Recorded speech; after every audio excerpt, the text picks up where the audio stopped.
ভাই কেশরহাটের মহারাজা দিয়ে যে ভিডিও ছেড়েছে সেই ভিডিও দর্শকের এত একটা সাড়া পেয়েছে যে ভাই আপনার কেশরহাট মহারাজার হওয়ার যোগ্যতা আছে।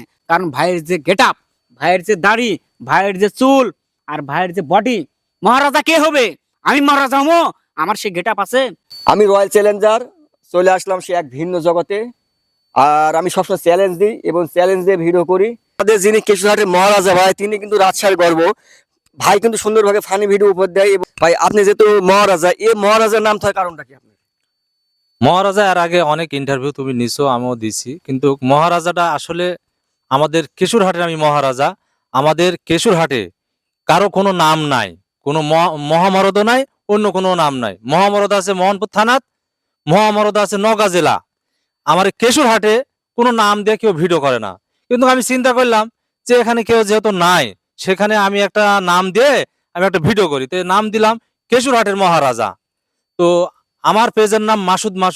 মহারাজা আমি পেজের নাম দিইনি, মহারাজা পেজের নাম দিব, কিন্তু বর্তমান আমার পেজের নাম আছে মাসুদ। তো আমাকে আমার পেজে যে সবাই ঘুরে আসবেন, লাইক কমেন্ট শেয়ার করবেন। আর আজকে আমি বাগমারাতে আসছি, বাবলার এলাকা। এই যে আমার স্নেহ ছোট ভাই বাবলা, একের একদম, সে খুব ফানি ভিডিও করে। ওনার সহযোগিতায় আমি বাগমারাতে আসছি ফানি ভিডিও করতে। বাবলা আমার খুব হেল্প করলো, খুব আমার জন্য পরিশ্রম করেছে।